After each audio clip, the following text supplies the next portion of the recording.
The next story: Donald Trump's relationship with Russia. The true nature of investigation of former POTUS Trump's relationship with Russia was revealed recently. It's called the Durham Report. Here's an excerpt from the Daily Wire.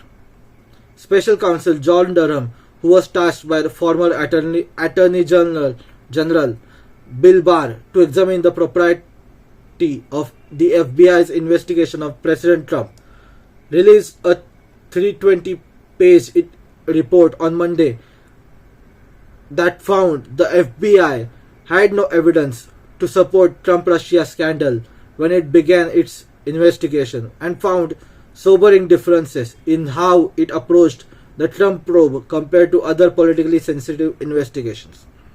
Basically, they had no evidence or link that justified the investigation of Trump, but they investigated him anyway. A lot of people are shocked and outraged by this. But no one is pointing fingers towards Trump for this. Let me explain. Remember, Trump's campaign slogans were "drain the swamp," "lock her up," etc. Basically, Trump was calling for a purge, whether he realized this or not. Disclaimer: I'm not calling for a purge. I'm a neutral party here. It doesn't really affect me as I'm not a US citizen. Just putting it out there.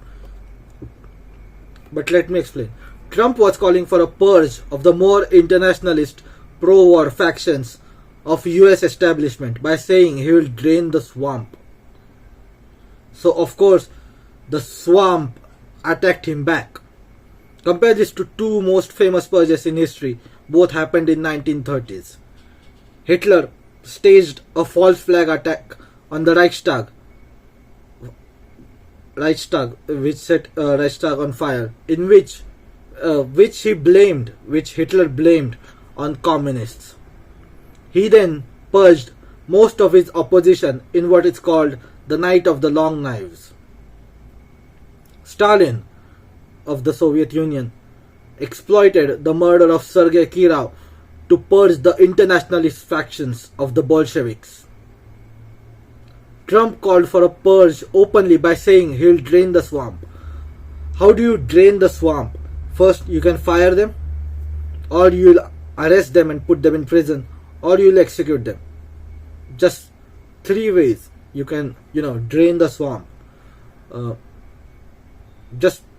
He was calling for draining the swamp. He basically was calling for a purge, he and his supporters. No wonder the American establishment persecuted him politically and culturally. No wonder the American establishment is trying to label his movement as white supremacists, extremists, and terrorists. Terrorists. Again, I'm neutral here. I'm just saying, if you want to drain the swamp, don't just start chanting "drain the swamp." That's just stupid.